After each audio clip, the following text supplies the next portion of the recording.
लिंग पुराण में 7 गलतियां बताई है कंगाल होने की।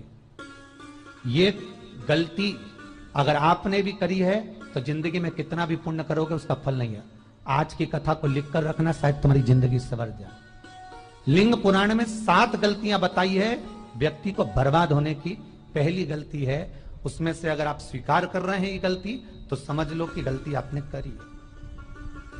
गंगा जल तो बुलवाया टैंकर भरकर, 21,000 बेलपत्र भी समर्पित कर रहे हो। आप मंदिर के अंदर बैठ गए, दर्शन करने वाला आता रहा, किसी को अंदर प्रवेश नहीं दिया। आप गंगा जल चढ़ाते रहे, आप बेलपत्र चढ़ाते रहे, आप स्वयं पूजन करते रहे, और दूसरा व्यक्ति ना जाने किस भाव से, किस रूप में आकर भगवान की सेवा करना चाहता था। पंडित जी ने आपके चक्कर में उसको जल नहीं चढ़ाने दिया, पंडित जी ने आपके चक्कर में उसको बेलपत्र नहीं चढ़ाने दिया। पहली गलती यह हो गई कि भगवान के भक्त को भगवान से दूर कर दिया गया। अब उठा लो श्रीमद् भागवत कथा। 2 देवताओं ने गलती करी थी। एक ब्रह्मा जी ने गलती करी थी कि गाय बछड़ों का हरण कर लिया था। 1 वर्ष होने में 1 दिन था तब ब्रह्मा जी ने गाय बछड़े वापस दिए थे। दूसरी गलती इंद्र ने करी थी, जल वृष्टि करी तब भगवान कृष्ण को गोवर्धन पर्वत उठाना पड़ा। दोनों देवताओं ने गलती करी पर भगवान कृष्ण ने इंद्र को क्षमा कर दिया पर ब्रह्मा को क्षमा नहीं करा। क्यों नहीं करा? क्योंकि इंद्र को क्षमा इसलिए करा क्योंकि इंद्र ने जब जल वृष्टि करी तो सारे ब्रजवासियों को भगवान के चरणों में लाकर छोड़ दिया। सारे ब्रजवासी गोवर्धन पर्वत के नीचे आकर बैठ गए, भगवान के चरणों में आ गए। और ब्रह्मा ने जो गलती करी वो ऐसी गलती करी कि भगवान से गाय और बछड़ों को दूर कर दिया। जो भगवान से भगत को दूर कर दे उसको शंकर कभी क्षमा नहीं कर सकता। इसलिए बर्बादी का पहला कारण आप भक्त और भगवान में दूरी बना दी। दूसरा कारण, भगवान की जब पूजन कर रहे हो, 21,000 बेलपत्र चढ़ा रहे हो, गंगा का जल चढ़ा रहे हो, चंदन चढ़ा रहे हो, अबीर चढ़ा रहे हो, गुलाल चढ़ा रहे हो, तो तुम्हारे भीतर ये अहंकार, जब तुम पूजन करके उठो तो उठते समय तुम्हारे भीतर अभिमान नहीं होना चाहिए कि मैंने जो अनुष्ठान करा उसके बराबर कोई नहीं कर सकता। तीसरा कारण कहा कि भगवान की सेवा तो आप कर रहे हो, भगवान की चाकरी में तो आप लगे हो, भगवान की आराधना भी कर रहे हो, दिया भी लगा रहे हो, धूप बत्ती भी लगा रहे हो, स्नान भी करा रहे हो, पंचामृत स्नान भी करा रहे हो, सारी पूजन अर्चना सब तुम कर रहे हो।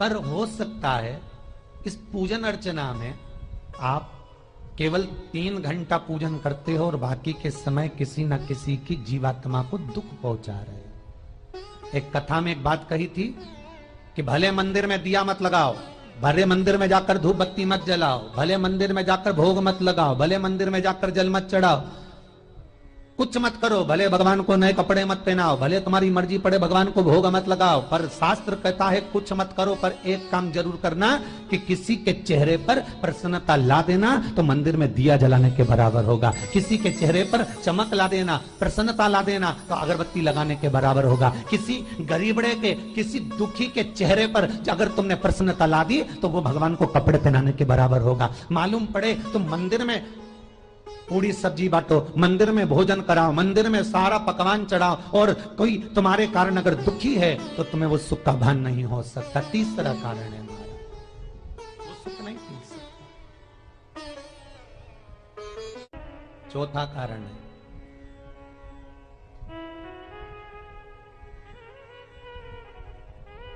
महाराज, जिस मंत्र को पढ़ा जा रहा है, जिस मंत्र का स्मरण किया जा रहा है, जिस भगवान की माला को हम जप रहे हैं, हम पाठ कर रहे हैं, उसमें त्रुटि उठा लीजिए। दुर्गा सप्तशती, दुर्गा सप्तशती का हिंदी अनुवाद में एक थोड़ा सा दृष्टांत दिया है, आपको मालूम होगा।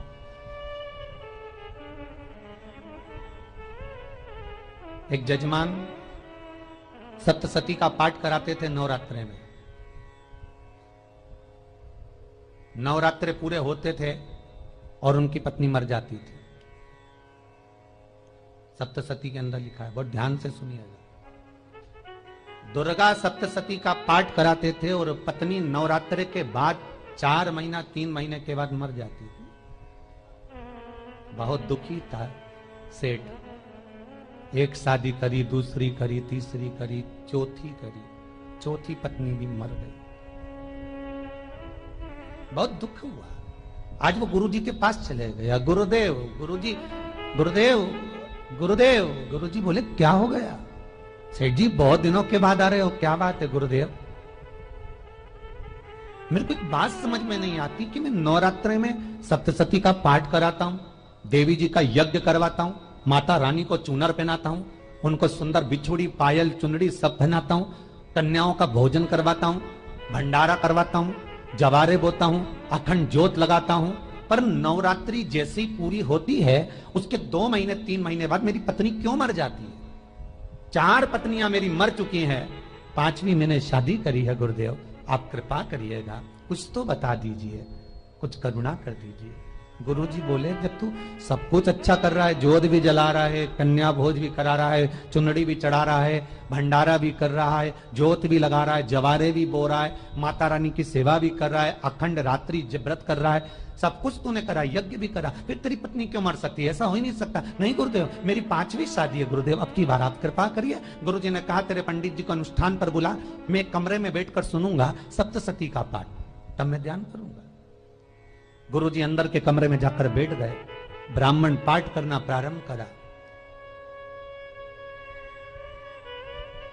और ब्राह्मण ने पाठ करना प्रारंभ करा। उसमें एक शब्द आ गया, भार्यंतु बक्षन्तु, भार्यंतु बक्षन्तु।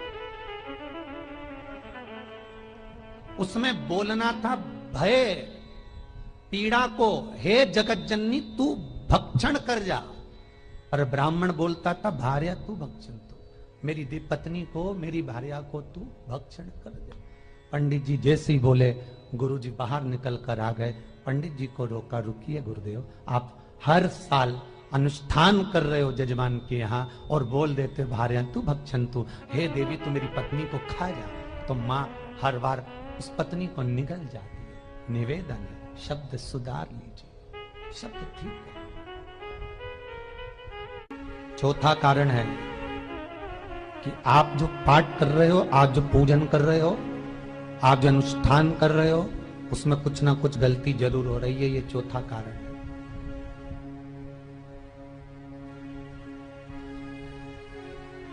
एक बार पूरे घर के लोगों को बिठाओ, अपने घर के लोगों को, मम्मी से पूछना मम्मी तुम कौन कौन सा पाठ करती हो? एक बार मम्मी से पूछना, फिर एक बार पापा से पूछना, पापा आप कौन कौन सा पाठ करते हो सुबह? फिर बहू से पूछना, भाभी आप कौन कौन सा पाठ करती हो? फिर छोटी दुल्हन से पूछना, छोटी दुल्हन तुम कौन कौन सा पाठ करती हो? भैया आप कौन कौन सा पाठ करते हो? आप कौन कौन सा पाठ करते हो? पूछना। जब घर के अंदर बड़ी बहू अलग तरह का पाठ कर रही है, छोटी बहू अलग तरह का पाठ कर रही है, मंजली बहू अलग तरह का पाठ कर रही है, माँ अलग तरह का पाठ कर रही है, पति अलग तरह का पाठ कर रहा है, तो उसका जो प्रभाव है, कौन सी चीज कहां टकरा रही है, जिसके कारण घर में रोग इतना है कि कोई सही होने वाला ही नहीं है। अब तुम कहो कि सीवर वाले गुरुजी ने उपाय बताया, हमने बहुत करा, पर सही क्यों? तो सही क्यों नहीं हो रहा है? उसका कारण है या तो बड़ी बहू जो पाठ कर रही, या सास जो पाठ कर रही, या पति जो पाठ कर रहा है, नाते जो भी उस घर के अंदर रहकर जो पाठ अर्चना कर रहा है, उसमें जरूर कुछ ना कुछ ऐसा हो रहा है जिसके कारण वो काम नहीं कर पा रहे। उसमें कुछ ना कुछ गलती हो रही है जिसको तुम समझ नहीं पा रहे, जिसको तुम अपने आप को बहुत विचार करते हो कि मेरे बराबर कोई नहीं कर सकता, मैं शंकर की भगत, मैं राम की भगत, मैं कृष्ण की भगत, मैं जो करती हूँ बहुत अच्छा करती हूँ, मैंने जो किया बहुत अच्छा करा, और हो सकता है उसी कारण आपको दुख झेलना पड़ रहा है।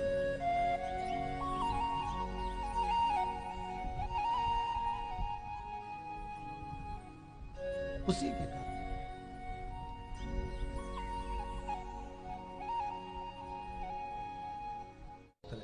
महाराज हमने जो दान किया, हमने जो पुण्य किया, हमने जो सत्कर्म किया, वो किस जगह पर लगा? 5वां सूत्र, जो आप दान कर रहे हो,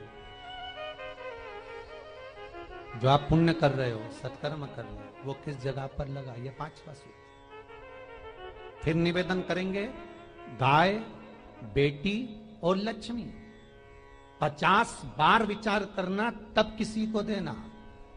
बेटी किसी ऐसे को मत ब्याह देना जो जुआ खेलता हो, मदिरापान करता हो, मांसाहार करता हो, वेश्यावृत्ति करता हो। वो बेटी का सम्मान नहीं करेगा। बेटी रोएगी तो कन्यादान करने वाले को रोना पड़ेगा।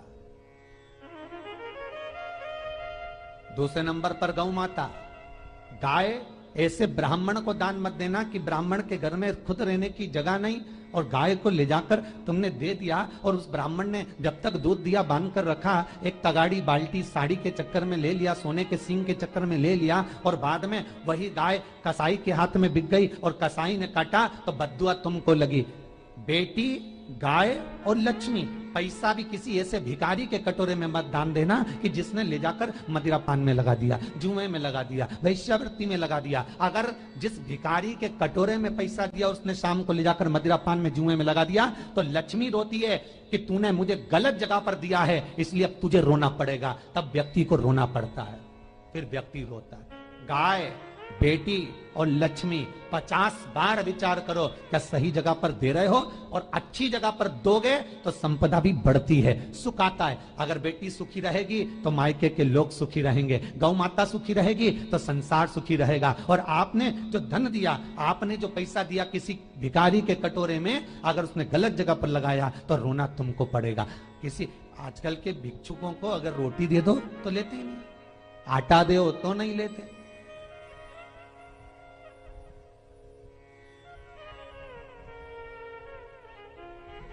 पहले के समय में जो भिक्षुक आते थे ना तो रोटी बनी हुई मांगते थे। बूढ़ी बूढ़ी माताएं जानती होंगी, चिमटा बजाकर, घुंघरू बजाकर कहते थे भोजन, तो 2 रोटी निकाल कर दे दी जाती थी घर से। लो बाबा, तो माता इतना प्रेम रखती थी, केवल रोटी नहीं देती थी, बाबा बैठो हम सब्जी लाकर देते। इतना प्रेम था बुजुर्ग माताओं का, बैठो। और आज के जमाने में अगर रोटी दे दो तो फेंक दे नली में ले जाके, पैसा चाहिए। क्यों? शाम को पीने के लिए चाहिए ना, मदिरापान के लिए, मांसाहार के लिए, जुए के लिए, वेश्यावृत्ति के लिए धन चाहिए।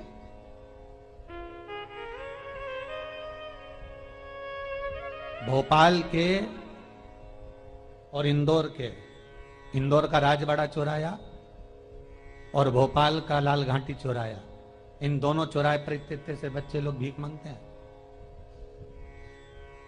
और उनकी माताएं और उनके पिता रोड के किनारे पर चिलम लगाते बैठे रहते हैं, पांव लंबे करके पड़े हैं, और ये कमा कमा के उनको दे रहे हैं। और धन्य है ऐसे लोग जो उनको दान भी दे देते हैं। जिसको जरूरत है उस तक कुछ नहीं पहुंचता। अभी भी 4-6 महीने लॉकडाउन चला, जिसको जरूरत थी एक एक रोटी की उस तक कुछ नहीं पहुंचा, और जिसके पास में पहले से भरा हुआ था उसने और ले जाके भर लिया। जिसको जरूरत थी उस तक नहीं पहुंचा। अभी ठंड आ रही है, बहुत सारी संस्थाएं कंबल बांटेगी। रेलवे स्टेशन पे लोगों को कंबल उड़ा रहा है, कोई सो रहा है जमीन पर उसको कंबल उड़ा रहा है, बस स्टैंड पे चलेगा कोई रोड पे सो रहा है कंबल उड़ा रहा है, तो इतना बड़ा नाम चलेगा कि उन्हें कंबल उड़ा है, कंबल उड़ा है, कंबल उड़ा है। और वो कंबल जिसको उड़ाया वो दूसरे दिन जाकर कपड़े की दुकान पर बेच के आ गया, 200 रुपए लिया है, रात को पीकर फिर सो गया, क्योंकि फिर कहीं कहाँ आएगा, फिर उड़ा के चले जाएगा। क्योंकि इन्होंने तो ये करके रखा है कि नाम कमाना है तो कंबल उड़ाए जाओ। जिसको जरूरत है वहां तक सामान नहीं पहुंचता भाई, जिसको जरूरत है वहां तक सामग्री नहीं पहुंचती भाई। आपने दिया और उन्होंने ले जाकर भेज दिया, और फिर सोचते हो कि मैंने तो पुण्य करा है। कई लोग कहते हैं मैंने दान करा, मेरे को इतना फल मिलेगा। काहे का दान करा? ऊपर तो जा, यमराज के डंडे पड़ेंगे। रेल में, ट्रेन में आप बैठ जाओ, रिजर्वेशन कोच में, छोटे छोटे लड़के आते हैं अपना कपड़ा उतारते हैं। सही बोलना रे भाई, जितने लोग टीवी पर कथा सुन रहे हो, छोटे छोटे बच्चे अपना कपड़ा उतारेंगे और पोछा लगाएंगे रेल की बोगी में। जब गवर्नमेंट ने स्वीपर रख रखे हैं तो तुम्हें अंदर आने का किसने कहा? कौन ने कहा कि तुम अपना कपड़ा उतार के पोछा लगाओ? और वो अपने शरीर का कपड़ा उतार कर पोछा लगाता है, आपके आगे हाथ हिलाता है, आप 1-1, 2-2 रुपए दे देते हो। वो अगले स्टेशन पर उतरता है, कोई सूंघने की सामग्री लेता है, सूंघ सूंघ के वो बर्बाद हो जाता है और कहीं कूद कर मर जाता है। उसके मरने में 1 रुपया तुम्हारा भी लगा है, इसलिए नरक तुमको भी भोगना पड़ेगा, क्योंकि उसके मरने में तुमने हेल्प करी है।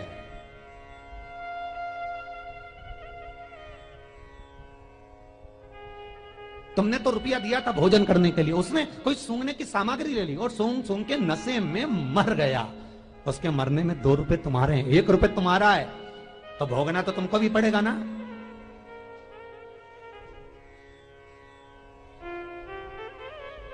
कहीं अच्छी जगह लगाओ, सत्कर्म की ओर लगाओ, तो सुख का आनंद कुछ और ही होगा, सुख का आनंद कुछ और ही प्राप्त होगा। हमारा धर्म, हमारा पुण्य, हमारा सत्कर्म। 5वां कारण अपनी पुस्तिका में लिखकर रखना, तुम्हारे दुख का 5वां कारण क्या है। क्यों तुम करोड़पति से रोड़पति बन गए। तुम्हारे यहां पर 4-4, 5-5 गाड़ी थी, खूब वैभव था, खूब धन था, फैक्ट्रियां चल रही थी, सत्ताएं चल रही थी।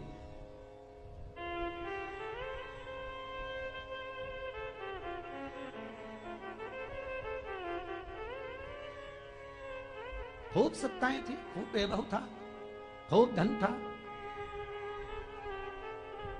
पर कुछ भी नहीं, सब धरा की धरा रह गया। सारा कोई वैभव बचा ही नहीं, कोई वैभव नहीं। एक हमारे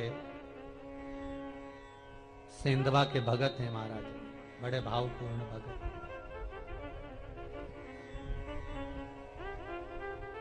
वो कहे गुरुजी हम बड़े दुखी हैं, बड़े कष्ट में।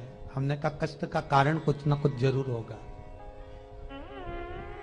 दुख का कारण जरूर कुछ ना कुछ होता है। कहने लगे गुरुजी हमारी तो जीनिंग चलती थी, खूब फैक्ट्रियां चलती थी, इतना जीनिंग फैक्ट्रियां थी, इतना चलता था।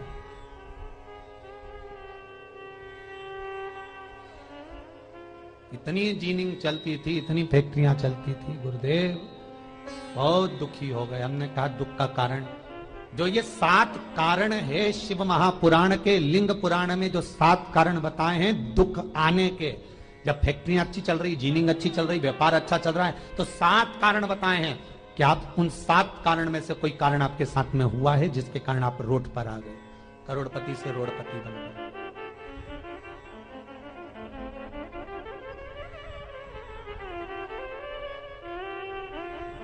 कभी कभी नगर में, गांव में सभी का व्यापार एक साथ समाप्त हो जाता है। कभी कभी गांव में, नगर में सबका व्यापार एक साथ समाप्त हो जाता है, सबका व्यापार एक साथ ही खल्लास हो जाता है, समाप्त, सभी कर्जे में हो जाते हैं। तो समझ लेना कि उस गांव के खेड़े का देव महादेव, उस गांव का खेड़ापति भगवान शंकर, उस गांव का शिव जरूर रुष्ट हुआ है, जरूर उसको मनाने का प्रयास करो, जिससे अपनी नगर, अपना गांव फिर उन्नति की सीढ़ी पर चढ़ जाए। 5वां कारण मंत्र जाप को, अर्थात तुम्हारा फिर निवेदन, गाय, बेटी और लक्ष्मी 50 बार विचार करना, तब देना, नहीं तो मत दे, मत दे।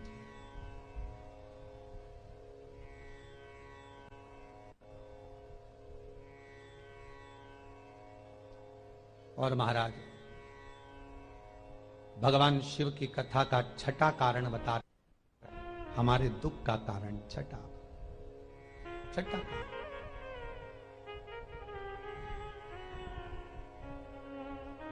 आदर सम्मान में कमी।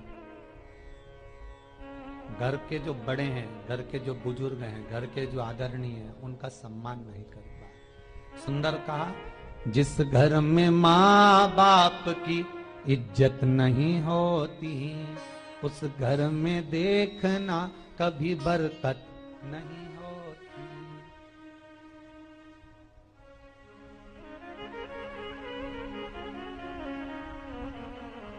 6ठा कारण है सम्मान, सत्कार, आदर ना हो। जब धन। 7वां कारण, ये अंतिम कारण है। जितने लोग कर्जे में, लदालू में, जितने लोग दुखी हैं, जितने लोग तकलीफ में, आज की कथा को बहुत दिल से सुनना, अपनी गलती को जरूर छांटना। मुझे विश्वास है मेरा भोलेनाथ आप अगर गलती को स्वीकार कर लोगे तो शंकर वापिस आपको करोड़पति बना देगा, लखपति बना देगा। शंकर आपके भंडार फिर भर देगा। 7 कारण में से अपनी गलती को जरूर छांटना साहब कि आपने गलती कौन सी करी। पर अपनी गलती को छाट ले, यही सबसे बड़ी बात है ना। लोग सुनने के बाद भी नहीं छाटेंगे। नहीं मैंने तो कुछ करा ही नहीं, मैं तो कुछ कर ही नहीं, बस मैं ही तो है। हरी जगदम्बा वो मैं ही फंसा है बीच में।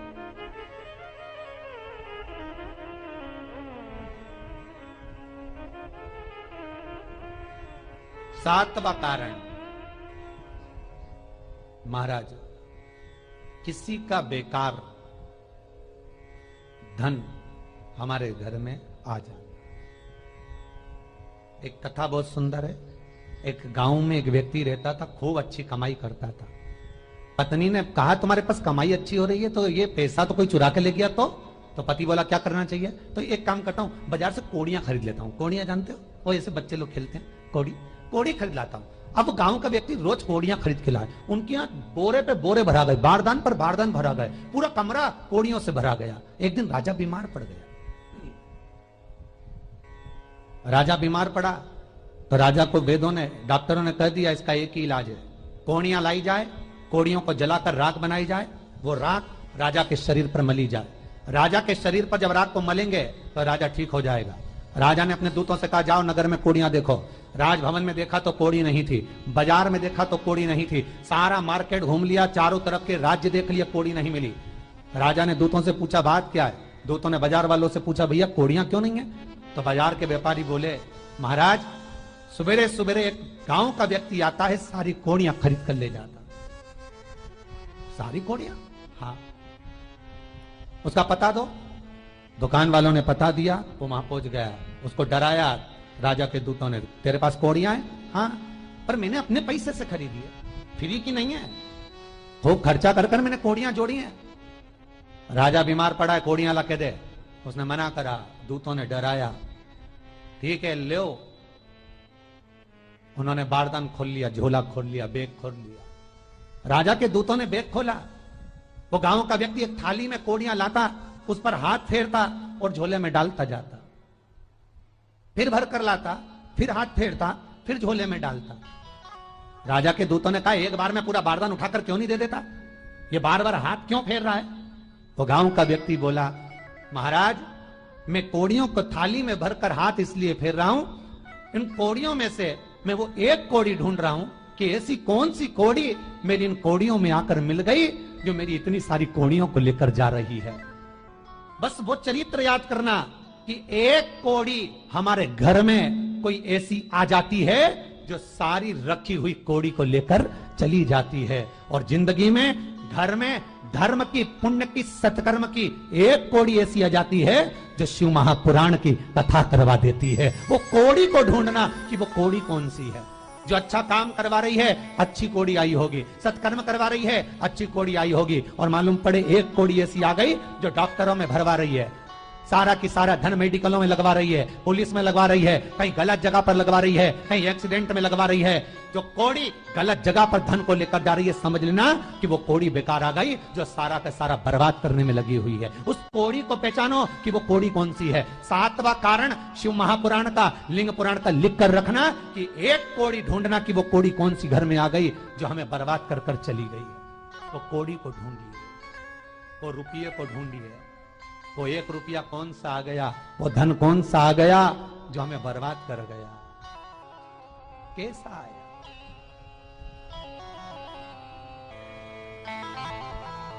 धन कौन सा आ गया ऐसा जो हमें बर्बाद कर दे।